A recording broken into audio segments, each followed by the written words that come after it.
Are you excited today? Are you excited to receive the word today? Okay? So, what we'll be talking about is, may English tayo ngayon, di ba? Minsan lang to. Is, are you a gold digger? Ganda nung gold digger. Hindi gold digger ha, iba yun. So, ang tanong ko sa inyo, are you a gold digger? Di ba? So, malalaman natin after ng service kung kayo ba ay gold digger or are you a gold digger? Malalaman natin. Okay? Next. Oh, teka, meron pala akong... Ayan. So, first thing, kailangan nating malaman, ano bang ibig sabihin ng goal? So, ang sabi dito sa Wikipedia, a goal is a desired result or possible outcome that a person envisions, plans, and commits to achieve. So, ibig sabihin daw ng goal, ito po yung sa kaibuturan ng ating puso, ito yung gusto nating mangyari sa buhay natin. There's visions, plans that we commit to achieve. Ibig sabihin, gusto nating itong mangyari sa buhay natin. Meron tayong gustong mangyari na talagang gusto nating matupad. Pero, let's see kung paano natin ito makukuha. Okay? Next. Ang sabi, why set goals? Bakit ba kailangan nating mag-set ng goals? Ang sabi dito, goals give you direction. It allows you to stay mentally and physically focused on the road to where you want to go. Diba? Kasi ang sabi nga, if you fail to plan, you are planning to fail. Ibig sabihin, kung hindi ka nagpaplano, and then you are bound to fail. Ibig sabihin, talagang magkakamali ka. Hindi mo marireach yung ultimate goal mo sa buhay mo. Yung will ni Lord sa buhay mo, hindi matutupad kung hindi ka magsiset ng goal. For example, ang gusto ko lang naman, kumain ng 3 beses sa isang araw, matulog, mamahinga, mag-Facebook, di ba? Kung yun yung goal natin, masyadong mababaw. Yung goal sa atin ni Lord is exceeding. Ibig sabihin, it's beyond our wildest imagination. Tama ba? Ibig sabihin, wag nating ikahon si Lord. Kung ano man yung iniisip natin, He exceeds kung ano man yung nasa isip natin. Okay? Next. Ang sabi dito, medyo putol lang. Pero, who are the gold diggers? Sino ba tong mga gold diggers na to? Diba? So, ang sabi dito, gold digger is someone who has ambitions and clear of the things they want. Sabay-sabay tayo. Gold diggers have dreams, goals, and aspirations for independence, success, and their version of happiness. They dig in and do the work to become the person they strive to be. Diba? So sabi dito, yung mga gold diggers, ito yung talagang yung mga taong desidido. Hindi yung gusto kong maging ganito. Diba? Marami tayong gusto, pero are we decided? Yun yung tanong. Are we decided? Gusto ba talaga nating mangyari yun? Talaga bang pinagdesisyon natin that this day, gagawin ko yung lahat ng makakaya ko para makamit ko yung goal ko sa buhay? Are we like that? Kayo ba? Ganon din ba kayo? Okay, malalaman natin yan. Okay? Ang sabi dito, sabay-sabay, a person who desires wealth in all areas of life, seeks the secret of the millionaire's mind, has the smarts, optimism, integrity, and passion to do it themselves. Ibig sabihin, yung mga gold diggers, hindi sila dumidepende sa ibang tao. Diba? They will do it by themselves. Diba? Kumbaga,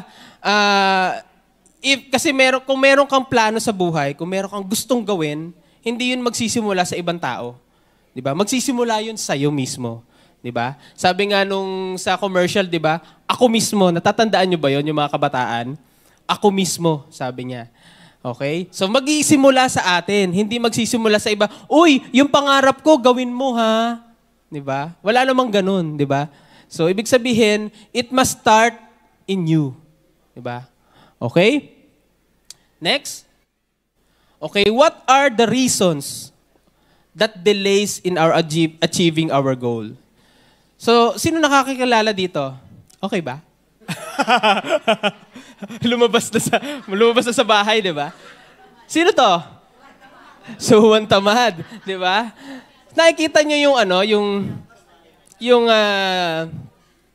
pinoportray nung taong nakahiga dito. Bayabas to eh. Imagine mo, nasa bibig niya na yung prutas, hindi niya pa kunin, di ba? So, he is still waiting for the right time. Masyado naman tong patience. Sobrang patience nito. Di ba? Naghihintay siya na talagang talagang bumagsak yung bunga at diretsong papasok sa kanyang bibig. Hindi niya na kailangan kamayin. Imagine mo yun. Talaga si Juan Tamad. May Juan Tamad ba dito? Wala naman. Sino yung may sakit dito na katam? Sinong katam dito? Walang aamin, syempre. Diba? So sabi dito, number one reason that delays our achieving in achieving our goal is laziness. Alam nyo ba nagalit si Lord sa tamad? Alam nyo ba yon? Sabi dito sa Proverbs 10:4, lazy hands make for poverty, but diligent hands brings wealth. Nakakilabot yan, no? Diba? Sabi dito, yung tamad, talagang ipagtutulakan kanyan maging mahirap talaga. Talagang magiging mahirap. You are bound to be poor if you are lazy. Diba? But ang sabi dito, but diligent hands brings wealth. Ano ibig sabihin ng wealth? Kayamanan. Diba? So ibig sabihin, kapag ikaw ay diligent enough, ginagamit mo yung skills mo, yung works of your hand, diba? It will bring wealth. Naniniwala ba kayo doon? Yes. Ang hina. Naniniwala ba kayo doon? Yes. Yan. Ang sabi pa dito sa Proverbs 12:24, diligent hands will rule, but laziness ends in forced labor. Diba? Ang sakit nun. Forced labor. Diba yung nagtatrabaho ka pero parang napipilitan ka lang? Kasi forced pinuwersa ka. Bigyan ko kayo ng isang halimbawa. Naalala ko to nung pagka-graduate ko nung college. Alam to ni Pastora Aida. Pagka-graduate ko kasi ng college, nag-board exam ako niyan eh. Dire-diretso. Nag-review, tapos board exam. Talagang puspusan. As in talagang todo aral, 'di ba? Nung napagod talaga ako, sabi ko kasi, Lord, pag bumagsak ako, parang ayoko na, hindi ko na kayang ulitin tong board exam na to. Ayoko na talaga. Pagod. Parusa. Pinurusahan ako nito. And then, glory to God. Eventually, yun nga, nakapasa tayo. Glory to God, syempre. With His guidance, nakapasa tayo. So, ang ginawa ko doon, sabi ko kay Pastora Aida, gusto ko naman magpahinga. Kasi pagod ako, dire-diretso eh. Wala man lang akong pahinga. Diba? Tapos sa sobrang tuwa nila sa akin, dahil nakapasa ako sa board, graduate ako, binilan ako, wala kasi akong laptop eh. Diba? Wala akong laptop. At saka, ano bang masarap na pagkain? Diba? Parang ikaw yung hari, pinagsisilbihan ka. Yung mga, yung mga magulang, hostage sila. Anong kailangan mo? Gusto mo ng laptop? O sige, magkano ito? O yan. Siyempre, pinili natin yung mahal. Minsan lang eh, di ba? Pinili ko yung mahal. So, okay na. After months and months and months, nagpahinga ako. Tapos one day, sinabi, wala ka pa rin trabaho? Sabi ko, parang nagbago ah. Parang dati baby ako, hari ako, tapos wala pa rin trabaho ngayon. Natutulog ka, di ba? Pag natutulog ka, di ba, mabuti nang magbiro sa lasing. Wag lang sa bagong gising, di ba? Ang sabi, natutulog yung tao eh, di ba? Ang sarap ng tulog eh, nananaginip pa. Alam mo yung mga taong palamunin, yung mga reklamador yan, numero 1 yan. Naniniwala kayo doon? Yung mga palamunin, yan yung mga numero 1 reklamador sa bahay. Yung mga hindi naguhugas, yung maghuhubad ng damit, tapos nakakalat. Di ba? May tinataba! Di ba? Yan yung mga numero 1 reklamador. Ang sabi sa akin, wala ka pa rin bang trabaho? Wala, nakahiga ako rito eh. Di ba? O magtrabaho ka na, maghanap ka ng trabaho. So, sabi ko sa kanya, gusto mo magtrabaho? Samahan mo ako mag-apply. Ito nakakatawang istorya. Meron ba kayong kilalang empleyado na nag-a-apply na sa trabaho na kasama ang magulang? Meron kayong kilala? Wala. Ako lang yun eh. Sinama ko siya sa nag-apply. Sabi ko, samahan mo ako mag-a-apply ako, samahan mo ako. Sumama naman. Supportive ma'am. Di ba? Yan yung mga, palakpakan natin. Di ba? Imagine mo yung suporta ng magulang sa'yo. Talagang kahit sa trabaho, sasamahan ka. Mag-i-interview na ako, papasok, ma'am, hindi po kayo kasama sa interview. Hindi po. Ako lang po, yung anak nyo lang. Imagine mo yun, mag-i-interview kasama magulang. Ako lang po yun. Di ba? Binisto ko yung sarili ko, di ba? So, again, laziness ends forced labor. Pinuwersa ako eh. Ayoko magtrabaho, pinilit niya ako. Di ba? Ayoko magtrabaho eh, pero pinilit niya ako. Okay? Forced labor.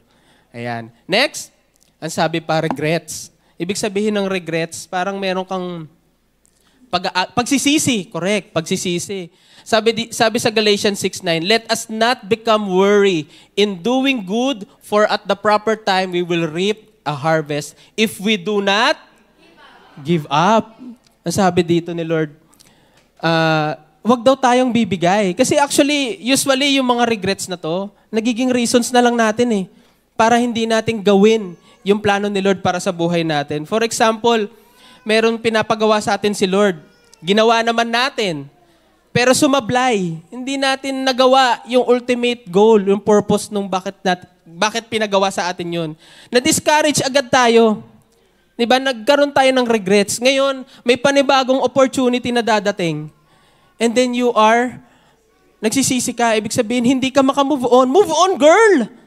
Diba? Move on na. It's 2022. Diba? So, move on. Ibig sabihin, move forward. Hindi tayo pwedeng maging stagnant. Naniniwala ba kayo doon? Okay. Next, ang sabi dito, fear of the unknown. Alam nyo ba yung kwento nung 10 spies? Alam nyo yun? Yung pinadala sila para tignan yung promised land. Oo. So, 8 yata, if I'm not mistaken, bumalik lahat. Tapos yung 8, parang ang sinabi, 10 sila, pero 12. Tapos yung 10, bumalik, ang sinabi, nako, nakakatakot doon. May mga higante, huwag tayong pumunta doon, mamamatay tayo doon. Di ba? So parang ang sinabi doon, ang sinasabi nung 10 spies na yon, dinidiscourage niya, huwag na tayong pumunta doon, mapapahamak tayo. Pero may 2 nagsabi na, ang ganda po nung lugar, sobrang, tawag dito, yung mga prutas, magagandang klase, talagang matataba. Di ba? So, ang sabi dito, fear of the unknown. Kumbaga, natatakot tayo doon sa mga bagay na kahit hindi pa naman nangyayari, kinakatakutan na natin agad-agad. Kumbaga, nadi-discourage na tayo. Diba? So, again, these are the reasons bakit tayo nade-delay in achieving our goals. Next, ang sabi pa, lack of responsibility. Sabi dito, his fault, her fault, their fault, not me. Diba? Naalala nyo naman yung kwento ni Eva at Adan, nung nagkasala si Eva at Adan.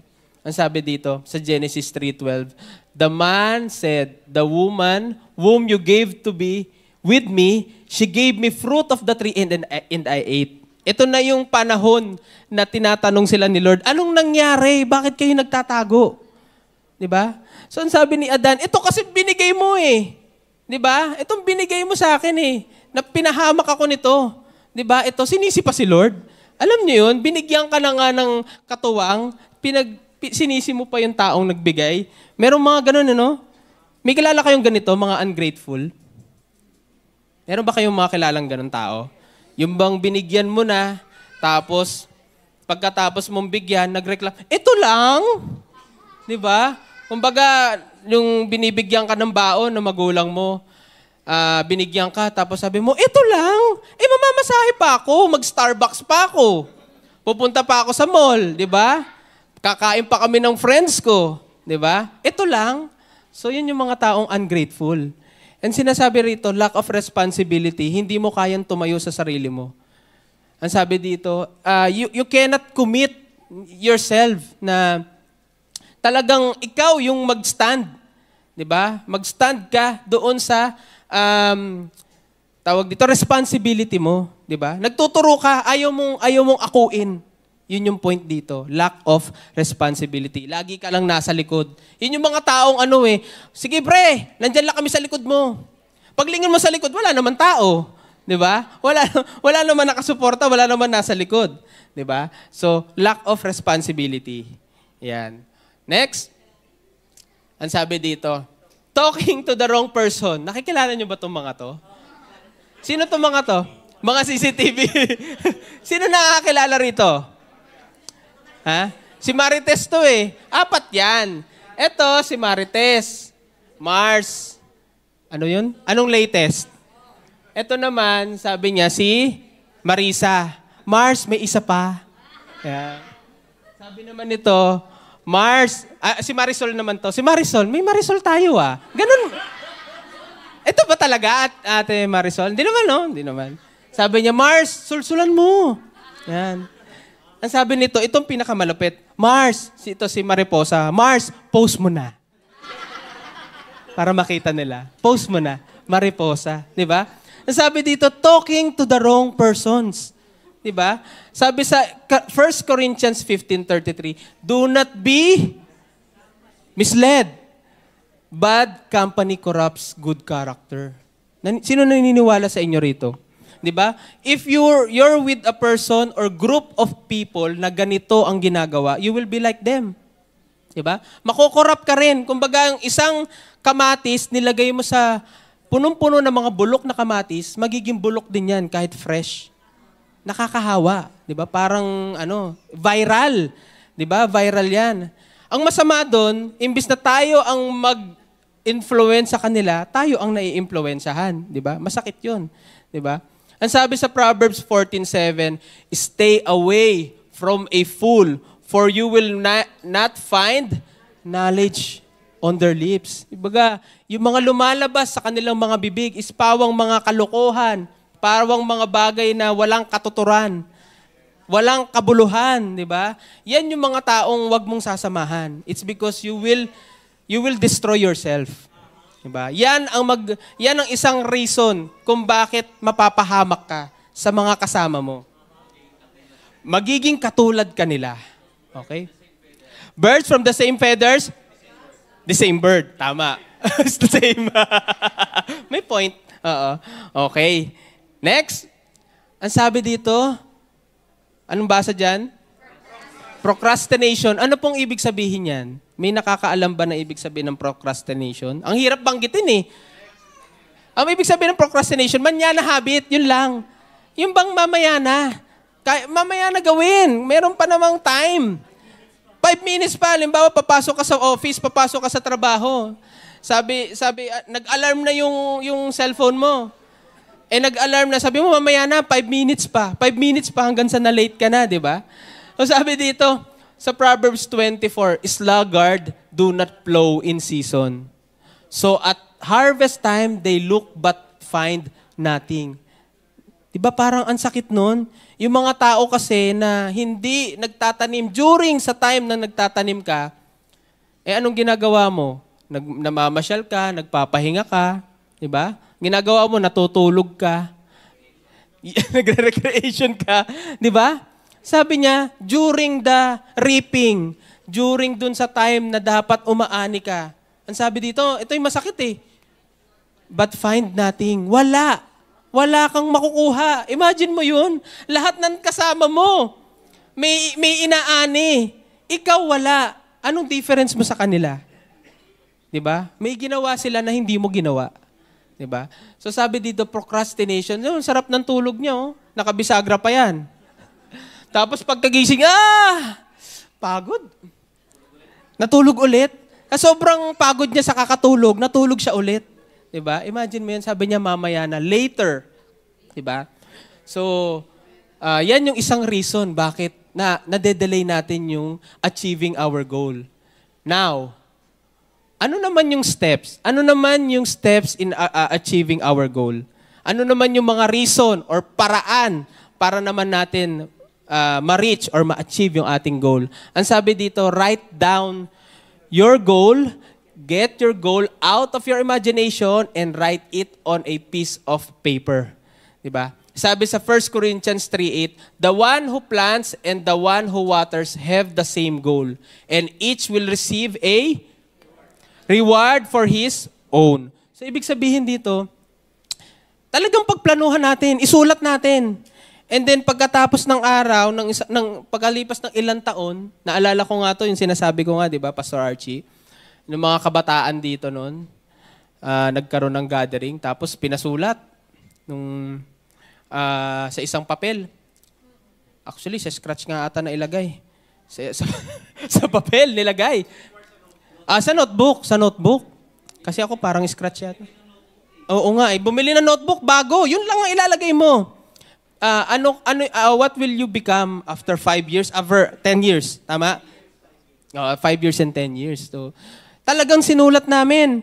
Pero minsan, pag nagsusulat ka ng goal, parang masyado kang playing safe. Alam niyo yun?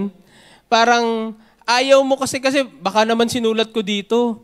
Tapos hindi ko ma-frustrate ako. 'Di ba? Tawag dito, sinulat ko dito na after 5 years mayaman na ako. Pero after 5 years din naman ako mayaman. 'Di ba? After 5 years dapat may kotse na ako. Pero pagdating ng 5 years wala naman pala akong kotse. 'Di ba? Ngayon, anong reason bakit hindi mo na-reach yung goal? During the 5-year period, ano ba yung ginawa mo? 'Di ba? So sabi dito, write down your goal. Isulat natin para maalala natin. Ito pala. Kami actually ang ginagawa namin, bigyan ko lang kayo ng konting idea. Sa kwarto namin, may isang space doon. Ang ginagawa namin, naglalagay kami ng sticker. Tama? Meron tayong sticker. And then nilalagay namin doon yung goal namin for the year. Dapat sa taon na to, this year, ito na yung gagawin namin. Ito yung mga dapat ma-achieve namin this year, per year. So nilalagay namin yan. And then, kapag na-reach namin yung goal na yun, tatanggalin namin, di ba? And syempre, ano pa yung feeling mo nun, di ba? Ibig sabihin, posible pala. Kaya palang tuparin yung goal. Kasi meron kang sinet, di ba? So meron kang goal na sinet. Okay? Next, ang sabi dito, ito na nga yung sinasabi ko, set a deadline. Set a target date by which you will complete your goal. Sabi sa Ephesians 5:16, making the most of your time because the days are evil. Naniniwala ba kayo na time is gold? Diba? Bawat segundo mahalaga. So, ibig sabihin, every second counts, dapat i-maximize natin. Diba? Actually, may isang nakakalungkot nga na balita. Meron akong isang close friend. He is very, he's very smart, napakatalino, napakagaling, graduate sa isang magandang school, UP, but in snap, nawala siya. Mas bata pa siya sa akin, he's just 28 years old. So imagine mo yung futures, imagine mo yung bound nung kakayanan na pwede niyang maabot, pero nawala lang sa isang iglap. Diba? So, again, we don't know the future. Diba? Hindi natin alam ano yung kinabukasan. As you can see, sabi nga dito, the days are evil. Sabi nga dun sa mga balita, di ba, merong mga bagyo, merong mga earthquake. Ngayon, meron pang nangyayaring gera, di ba, sa ibang bansa. Alam nyo ba yun? Nakaka-relate naman ako sa inyo. Di ba? May mga bagyo, merong earthquake, may mga gera. Kaya di ba ang tataas ng mga bilihin ngayon? It's because of that reason. Pero anong sabi ni Lord? These things must happen. Diba? So, ibig sabihin talagang mangyayari to. Hindi natin mapipigilan. So, ngayon, tayo naman, magpe-pray tayo, Lord, wag itong matuloy. Diba? Parang mali. Diba? Kasi sabi ni Lord, this must happen. Ibig sabihin, talagang mangyayari ito. Kahit anong gawin natin, mangyayari ito. So, ngayon, anong dapat natin ipag-pray? Lord, protect us. Lord, during this time, kayo Lord ang siyang manguna sa pamilya namin. Cover us. Diba? So yun dapat yung prayer natin. So sabi dito, set a deadline. Naalala ko nga to nung magpapakasal ako, nung nagpaplano na ako magpakasal. That time, meron na akong kotse. Second hand lang naman yun. Meron na ring bahay. And sabi ko, 28 years old, sabi ko, pag nag-28 years old ako, ikaw o hindi ikaw, magpapakasal ako. Sabi ko sa kanya, lakas ng loob ko, no? Siyempre, may kotse ka. May bahay ka, ano? Ayaw mo pa, girl? Diba? Sabi ko sa kanya, ikaw o hindi ikaw, papakasal ako. Oh, natakot siya eh. Nanginig. Sabi niya, wala ako makita na ganito. Jackpot! Jackpot it is! Sabi niya, jackpot. Yung pogi, wag na nating sama sa... Basta may kotse ka. Walang makita. Walang makita. Hindi naman ako ganun kaitim noon. Medyo nag-lighten na tayo ngayon, di ba? Pero noon, ang sinasabi ko sa kanya, ikaw o hindi ikaw, magpapakasal ako. Talagang inano ko siya. Nanginig siya sa takot. Sabi niya, wala lang akong makikita. I'm so depressed, sabi niya. Hindi, wala yun dito to. Yun. Next ko lang. Next. Ang sabi niya, work on your mindset. Alam niyo yung sa mga, ang tawag dito, yung networking. Mindset, pre. Di ba? Yan, magagaling magsulat yan. Open-minded. Di ba? Yung tipong magkaharap kayo, nagsusulatan kayo, nagsusulat siya, nababasa mo. Paano nangyari yun? Kung yung pala yung sinusulat niya, the way na para mabasa mo sa'yo sa harap mo. Pero pabaliktad siya nagsusulat. May talent din sila. Ang galing nila. Oo, talagang hindi pwedeng lumabas ka doon nang hindi ka kumukuha. Diba? Talagang hold upin ka. Meron akong experience dyan. Sobrang na-stress ako. Sabi nung kaklase ko, bro! Ano bro? Tawag dito, bro, kita mo, living the life, pre. Pre, living the life. Wala akong work. Kayo nagtatrabaho kayo Monday, Manic Monday. Ako, pre, natutulog. Tutulog ako, pre. Pero gising ako sa gabi. Kasi yun yung trabaho natin, networker tayo. Diba? Power! Power. Nabudol ako. Kasi 40,000 nilabas ko doon para ako ng business. Sabi niya, ilang ulo, pre? Anong ulo sinasabi nito? Ilang ulo daw. The more na maraming ulo, the more na mas maganda kita. Oo, 3 ulo ba naman? Di ba pag 3 ulo, monster na yon? Pre, 3 ulo. Siyempre, todo-todo na tayo, di ba? Ang sabi sa akin ni Pastora Aida at ni Brother Jeffrey, sabi sa akin, wag anak, wag. Sabi ko naman, hindi, gagawin ko to. Sabi ko kanina, I'm independent, may goal ako. Ang problema, yung mga sarili nating desisyon, meron din palang kailangang guidance ng magulang. Di ba? So, nagkamali ako eh. Di ba? Nagkamali ako doon. So, ang masakit doon, nagkamali ka na, hindi mo na mababalik yung 40. Bro, yung 40K ko, bro, wala na pre. Nagamit ko na eh. Di ba? Kawawa. 40,000. Diyos ko, saan mo naman kukunin yun? 3 ulo. Saan naman lang, 1 ulo, binalik. Ang bihira, maski isa, wala. Maski daliri, walang binalik. Diyos ko, day. Ayan. So sabi dito, mindset.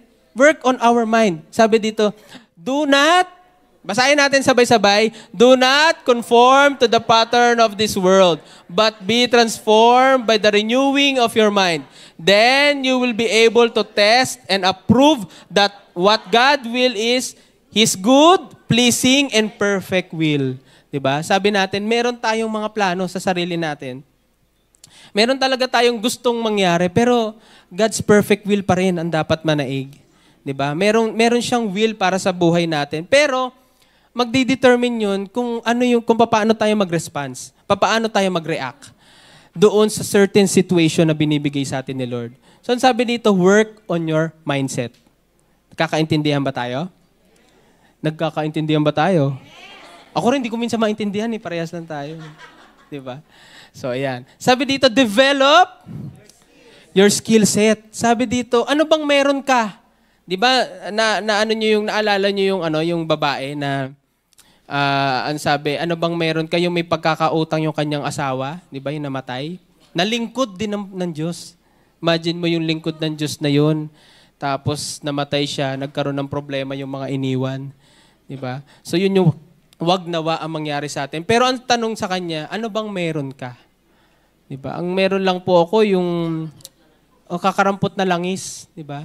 Minsan nakikita natin yung maliit na bagay, ay walang pag-asa yan, walang mararating yan. Parang alikabok lang yan eh. Di ba? Saan makakarating to? Di ba? Yung meron nga tayong mga napapanood sa mga palabas, yung sa Jessica Soho yata, yung napanood ko. 20 pesos lang yata yung naging puhunan niya. Tapos napalago niya ng palago, ice cream, ice candy yun. Tapos nagsimula siya sa 2 flavors hanggang sa dumami. Tapos nagkaroon na siya ng planta. Di ba? So, yung mga maliliit na bagay, hindi natin napapansin yan. Pero yun pala yung magdadala sa atin doon sa pinangako ni Lord o yung perfect will niya para sa atin.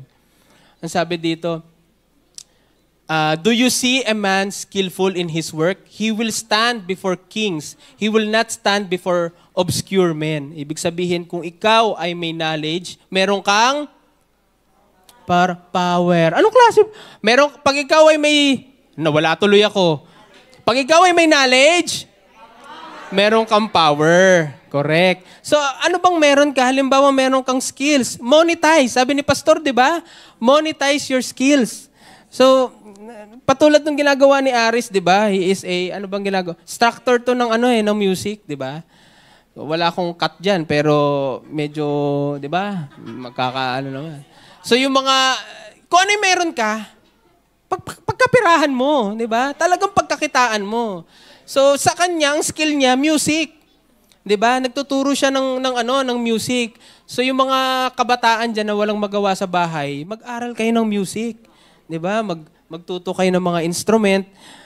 May bayad lang 'yun, hindi libre. May bayad, 'di ba? Oh, 'di ba? So ibig sabihin, kung anong meron ka, monetize. Okay? Monetize mo yung skill mo.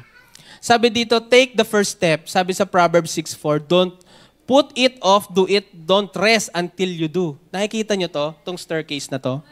Sabi dito, take the first step. Staircase, just see the whole, baliktad pala. You don't have to see the holes. Yan tayo mga Pilipino eh. Kinakabahan lang. Sabi dito, sabi ko, take the first step, staircase. Parang hindi ko maintindihan. Yung pala, baliktad. Oh, kasi dapat paakyat tayo, hindi tayo pababa. Anong mali ito? Palitan. Okay? Sabi, you don't have to see the whole staircase. Just take the first step. Hindi mo kailangan makita lahat. Diba? Sabi ko nga, nung nag-decide kami dito, actually, nasa real estate na po kami ngayon. So, ang sabi ko, engineer ako eh. Anong malay ko dyan? Diba? Hindi ko alam yan. Wala akong idea dyan. Ang tapos nung nag-resign kami, 2 kami nag-resign nung wife ko. Dito kami sa DOST. Nag-resign kami. Sabi ko, lakas ng loob nitong mga to. Nakadepende kami sa fixed income. Pupunta kami sa entrepreneur mind, di ba? Business. Walang fixed income. Sabi nung mga kasama, sabi nung ibang colleagues ko, pre, engineer ka, di ba? Oo, pre. Ahente ka na lang. Ang sakit, no? Sakit. Ahente ka na lang, pre. O ngayon, ahente na ako ngayon. Diba? So, lisensyado ka eh, di ba? Ba't ka namimigay ng flyers, girl?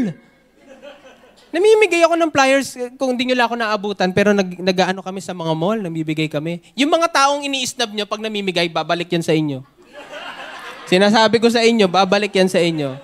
Maawa kayo sa mga tao nagtatrabaho yun, tanggapin nyo naman. Tanggapin nyo, huwag kayong snub. Diba? Yan ginagawa namin, namimigay kami ng mga flyers sa mga mall. So sabi sa akin, dinowngrade mo yung sarili mo, pre. Engineer ka, diba? Ahente ka na lang. Sabi rin ng ibang ka-office mate niya, sure kayo? 2 kayo magre-resign? Naku, mahirap yan. Walang kasiguraduhan. Lalo na wala naman kayong alam dyan. Diba? Totoo naman. Pero, ang ginawa namin, take the first step, just staircase, hold the sea. Nag-decide lang kami. Sabi ko, gawin natin to. Diba? Sabi ni Pastor, meron siyang living testimony. Sundan nyo. Diba? Ang naging testimony ko, syempre, yung mother ko, yung bossing natin. Diba? Tinignan ko kung ano yung dilakaran niya and nakita ko, sobra. Sabi nga ni Pastor, God is my witness. Watch me now. Sino yun? Pastor Wilson. Watch me now. God is my witness. God is my witness. Totoo yun. Diba? Talagang something miracle happen. Breakthroughs upon breakthroughs, miracle upon miracle. Sobra! Hindi na namin makontain. Di ba? Pero wag niyo kong utangan, ha? Basta, ganun. Okay? Next, sabi dito, continue to completion. Nakikita niyo tong illustration na to? Nakikita niyo? May dalawang minero. Dalawa sila, sabay sila, nagdidig. Nag-aano sila, nag-uukay sila. Yung isa, ang layo niya pa. Di ba? Pero yung isa, tuloy lang siya ng tuloy. But in the end, sabi niya, pagod na ako, wala naman nangyayari dito eh. Di ba? Trabaho ako ng trabaho. Ginagawa ko naman yung sinasabi mo, manager. Wala namang sale. Wala namang nangyayari. Di ba? Ang sabi dito, you never know how close you are. Di ba? Isang kiliti na lang pala, isang pitik na lang pala. Nandun ka na sa mga diamonds, sa mga ginto. Hindi mo pa tinuloy. Sayang. You missed the opportunity. Di ba? Sabi nung isa, sige lang, mauna ka. Sabi nga, di ba? May nauunang, may nahuhuling. Di ba? So, totoo yun. Meron talagang gano'n na parang tinitignan mo siya. Parang ang layo na nang narating niya. Di ba? Pero, nung nandun na siya, bigla siya at some point in time, dapat meron na siyang kinahantungan, di ba? Pero nag-ano siya, hindi niya tinuloy. Hindi niya complete to completion. Sabi dito, however, I consider my life worth nothing to me. My only aim is to finish the race and complete the task. The Lord, nag-Acer. The Lord Acer. Alam mo, naalala ko yan yung brand nung binili natin laptop eh, no? Birthday ko nung nakaraan, walang laptop. Ha? Graduate din eh. Walang laptop. Trabaho. Di ba? Ano yan? Sinabotahe tayo nung ano. Ayaw talaga nung Acer. Ay, ano na lang, MacBook. Ayaw nung Acer eh. Ayan. Okay? Oh, sobra. Okay? Sabi dito, the Lord Jesus has given me the task of testifying the good news of God's grace. Ibig sabihin, finish the race. Tapusin mo. Huwag yung ningas kugon. Ginawa mo tapos hindi mo tatapusin. Nag-decide ka. Ito na yung gusto kong gawin. Parang may mga estudyante na ano nyo yun. Gusto niya tong course na to. At the middle of sabi niya, ayoko pala nito. Actually, ako dati gusto ko nursing. Tapos nalaman ko, takot pala ako sa dugo. Hindi pala ako pwede sa nursing. Kasi nursing ang patok mo eh. Patok yan na course dati. Sabi ko, nursing ako. Diyan yung Pero nung may nakikita akong dugo, talaga nanghihina ako. Hindi ko talaga kaya. So, nung nag-apply kami dyan, nag-enroll ako dyan sa PUP Taguig, sabi ni Brother Jeffrey, sabi niya, anong course gusto mo? Engineer ka na lang. Mechanical. O engineer, basta ka engineer. Sabi niya, ang sabi ko sa kanya, sure ka? Parang siya yung nag-decide ko anong gusto. Kasi wala akong idea. Wala akong gustong gawin. Di ba? Wala. Basta kung anong datnan, yun lang. Sabi niya, engineer ka na lang. Di ba? Lo and behold, nagpapasalamat ako kay AirPods, di ba? Hindi ako makakarating dito. Magiging engineer pala ako in the future. Samantalang dati, kami ni Aris, naglolokohan kami. Anong gusto mo? Janitor ba? Sinabi ko. Janitor lang ako. Di ba? Sabi ko, bakit janitor? Ang nasabi ko, di ba? Yung pala, janitor din pala sa bahay. Di ba? Tagalinis. Naglilinis naman ako, di ba? Hindi daw eh. Pero ako nag-aasikaso sa bahay. Janitor talaga. Yun yung mga trabaho nating mga asawa, mga kalalakihan. Tama ba? Mga tigasin tayo, di ba? Lahat ng gusto ng asawa natin, wag mong gagawin. Ayaw mong matigas, ayaw mong huyain. Oo. Basta lahat ng ayaw niya, talagang suwagin mo. Sabihin mo, gawin mo, ayaw niya. Lahat ng ayaw niya, yun ang gagawin mo. Ganun katigas. Ayaw niya maghugas, yun ang gagawin mo. Ayaw niya maglinis ng bahay, gagawin mo. Ayaw niya magsaing, yun ang gagawin mo. Tama mga kalalakihan? Ayaw nila, hindi.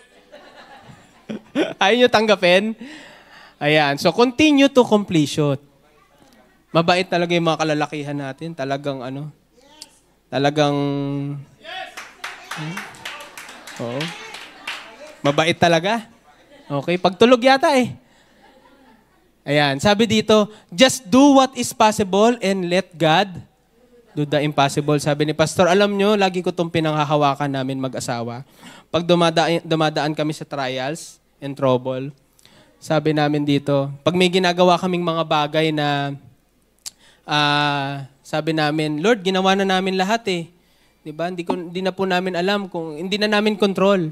Ang sabi nga dito, let God do the impossible. Kung ano yung kaya mong gawin, gawin mo. Diba? Hindi naman genie si Lord na, Lord, gusto ko po magkabahay, gusto ko magkakotse. Diba? Tapos may babagsak, diba, kalahati na sasakyan. Wala namang fita. Hindi naman ganun si Lord. Hindi siya genie. Diba? Hindi siya genie. You need to do something. Meron kang kailangan gawin. Diba? Sabi dito, let God do the impossible. Sabi nga yung kanta, diba? Ano yun? Yung kanta na ni... na, na, na, na, na, na. Those who are heavily laden. Diba? Sabi. Basta those who are heavily laden. Ewan ko kung tama yung lyrics nun. Basta ganun. Diba? Ibigay mo na kay Lord. Diba? Ibigay mo na sa Kanya. Kasi hindi mo na control yun eh. Diba? It's out of your control. Basta kung ano yung part mo, ginawa mo. Yun ang importante, magawa mo. Ito ang sinasabi ko sa lahat ng mga, sinasabi ko rin sa asawa ko. Pag ikaw, yung ginawa mo, kontento ka, alam mo sa sarili mo na ginawa mo yung best mo, wala kang question. Hindi ka dapat mag-doubt. Mangyayari kaya to? Kasi kung ikaw, alam mo sa sarili mong ginawa mo lahat na makakaya mo, then there's no reason para hindi mo yun makuha. Diba? Yung mga control, may mga darating na trials, but that's out of our control. Sabi dito, let God do the impossible. Diba? Next. Ang sabi nga, today may be hard, tomorrow may be worse, but the day after tomorrow is glorious. Naniniwala ba kayo rito? Diba? Sabi dito, alam mo, napaka-powerful nito. Kasi sa trabaho namin, sabi nga ni Pastora Aida, dito ka mapapalapit kay Lord eh. Kasi talagang lahat ng panalangin, talagang mananalangin ka, di ba? Kasi mahirap. There's no such thing as easy work. Di ba? Walang easy money. Lahat, pagdadaanan mo, paghihirapan mo yan. And then when you reach the top, pinagdaanan ko lahat yan. At proud ka dun sa narating mo. Di ba? It's because you do the process, dumaan ka sa proseso.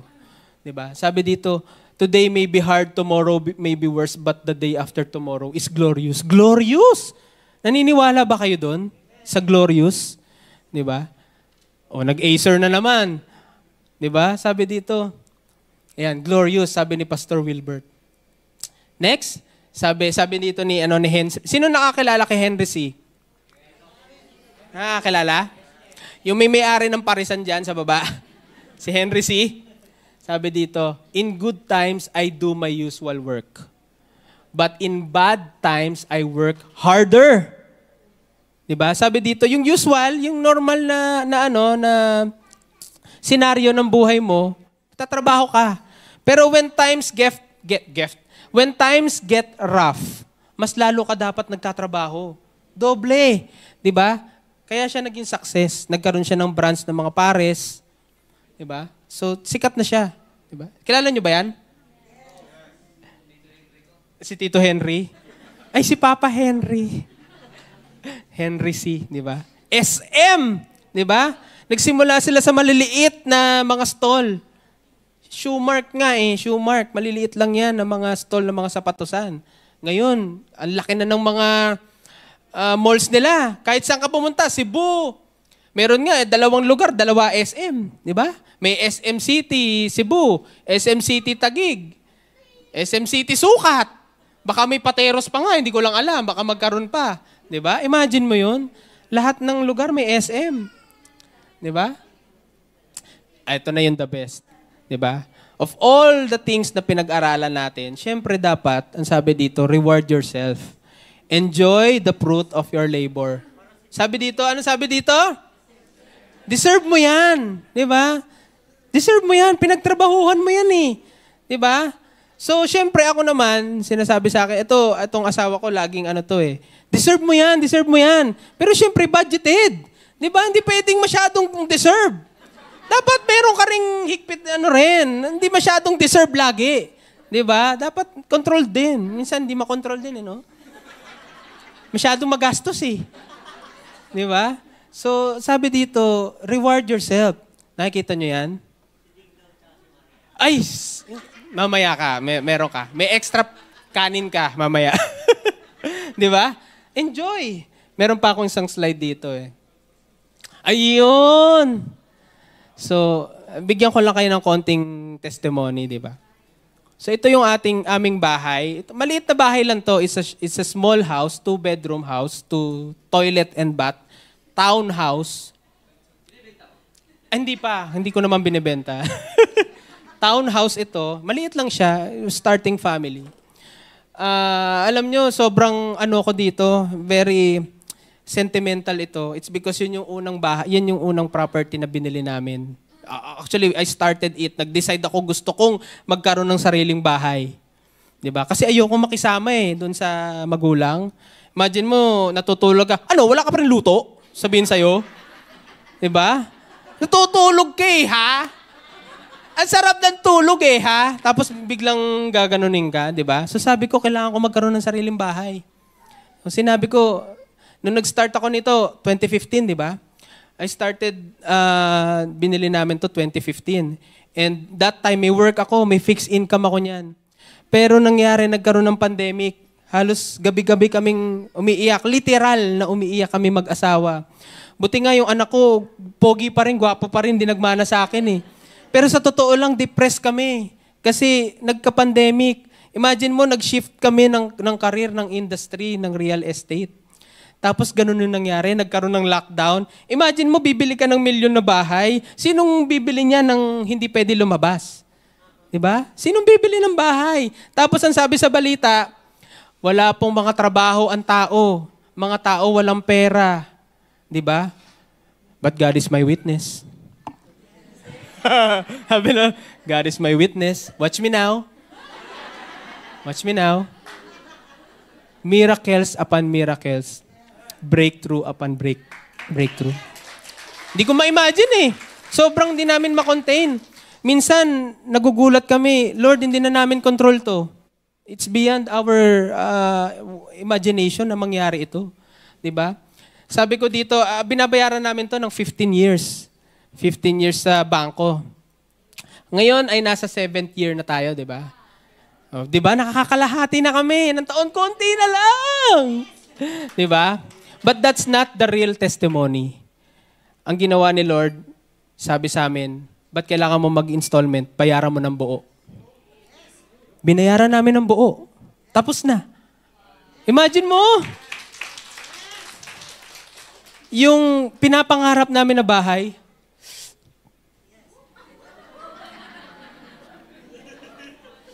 pinapangarap namin bahay, hindi ako naiiyak. Natutuwa ako sa galak. Yung bahay namin, na binabayaran namin, kinash namin, tinapos namin agad. Imagine mo yun. Hindi yung kasama ba sa goal natin yun, matapos yung bahay? This year, naglagay kami ng sticker, dapat tapos na yung bahay. And then may blessing na dumating. Sabi ni Lord, tapusin mo na. Tinapos namin. Saya ng yakap namin dito Di ba? Sabi ko, sarap ng yakap Di ba? Bayad na. Fully paid. Imagine mo yon, di ba? Tapos, ang sabi pa dito, meron akong may kotse pa kami. Ito, brand new naman ito. Ito naman, may tulong naman ng parents. Ito naman, masasabi ko, may tulong ng magulang.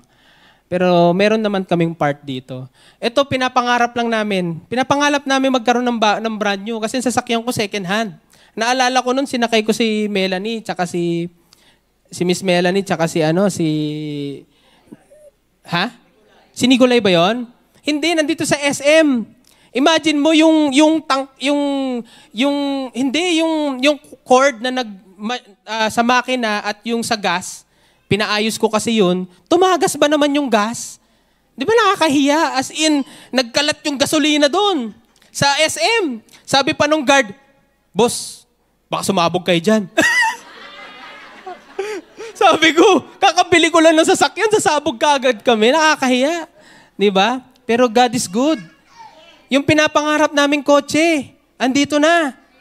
Di ba? Networker, join tayo. May bahay, kotse, girls. Ano, ayaw nyo? Ay, nako. Decide now. Sabi doon, yung pabaliktad. Di ba? May kotse, binigay ni Lord. Fully paid na rin to. Fully paid na rin. God is good. Fully paid. Walang binabayaran. Ito naman, yung isa naming kinuhang bahay. Ang lakas ng loob namin, it's because during that time, pandemic, lockdown. Sabi ni Pastora Aida, lakas ng loob nyo, no? Kukuha pa kayo ng bahay, siyempre kinakabahan siya eh. Baka siya magbayad eh. Kinakabahan siya pag sobrang lakas ng loob namin eh.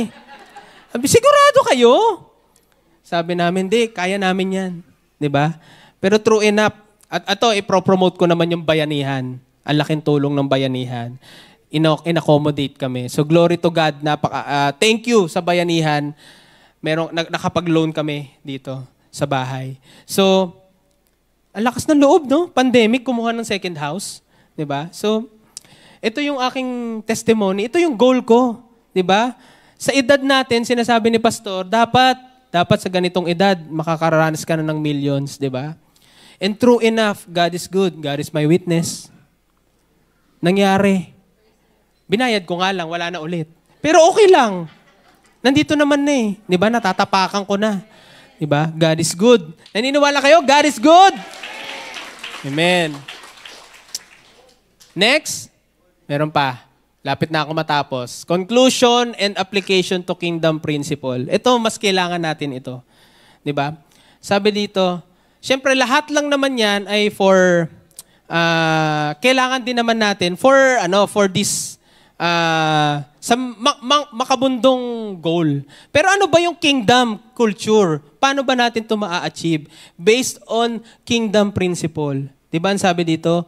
Be part of the kingdom workforce. Hindi lang sa loob, pati sa labas. Diba?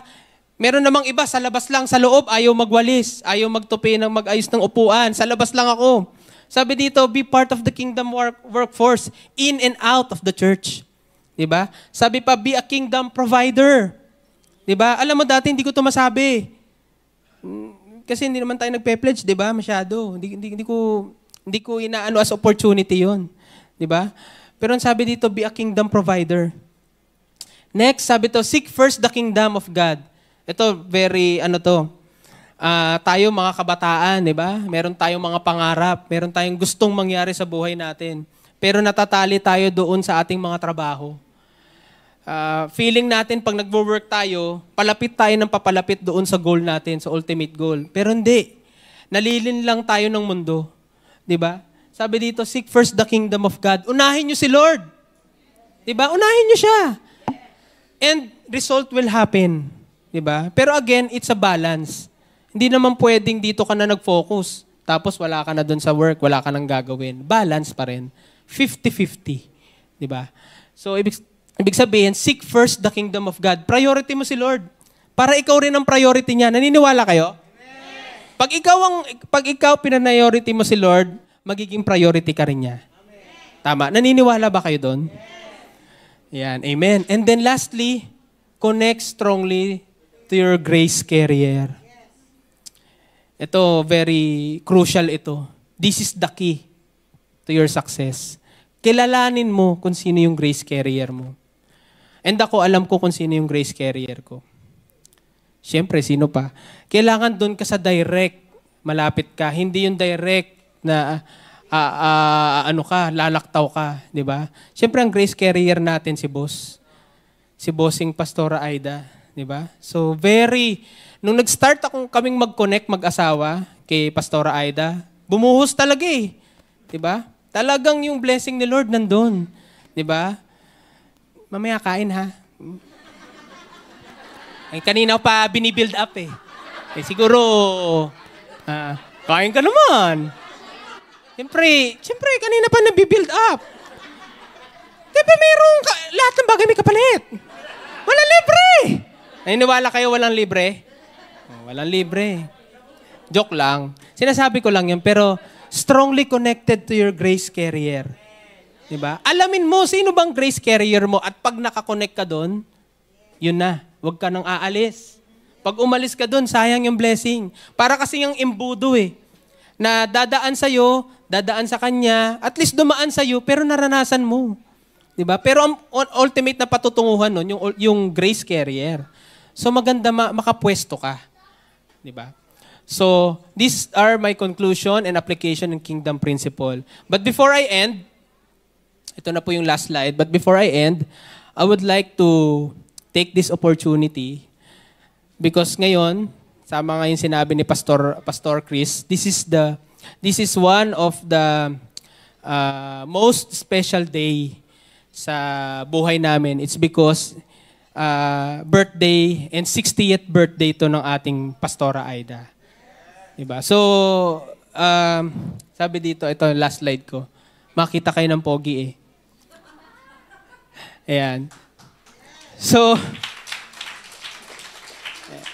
nagpapasalamat ako sa mga magulang ko. Hindi lang siyempre kay Pastora Aida, maging din kay Papa. It's because, alam nyo, kung wala sila, hindi ako nakakatayo dito sa harap nyo. Wala ako dito ngayon. So every achievements, I think, aside from financial or material things na maibibigay natin sa ating mga magulang, more importantly, yung mga achievements, it's because yung mga magulang natin nagtatrabaho sila. They are doing their best para magkaroon tayo ng magandang future. So ano dapat ang isusukli natin? Siyempre yung mga achievements, di ba? So ito unexpected to kasi sabi ko nga ayoko na mag-aral. Pero sabi ni Pastora, try mo lang. And lo and behold, nakapasa naman, nakagraduate. This is my second course. BS Real Estate Management. Diba? Sabi ko, wala na, ayoko na mag-aral. Pero dito pa rin ako dinala ni Lord. Mag-aral ka kasi kailangan mo yan. Diba? So, again, I would like to take this opportunity to thank my mother, Pastora Aida, and siyempre, sa papa ko, si Brother Joffrey, na nagawa nila yung sa buhay naming magkapatid ni Ate Pam. And I hope and I wish, hindi lang siguro I wish, I hope na sa mga anak ko maranasan ko rin yung ganun. Na magkaroon sila ng mga achievements in life, ma-receive nila yung, magawa nila yung ultimate goals nila, aside sa pagiging gwapo nila. Naniniwala ba kayo doon? Ako lang naman hindi, di ba? Pogi ba ako? Ito, ginagamit nila Sila lagi. Parang sila lang ang poging dalawa. Di ba? Oh, yun. So, pogi daw. Parang yung pogi pang aso. Dapat gwapo. Yan. Okay, so, again, I would like to thank my parents. Thank you sa opportunity and sa lahat ng provision and blessings na binigay niyo sa amin magkapatid.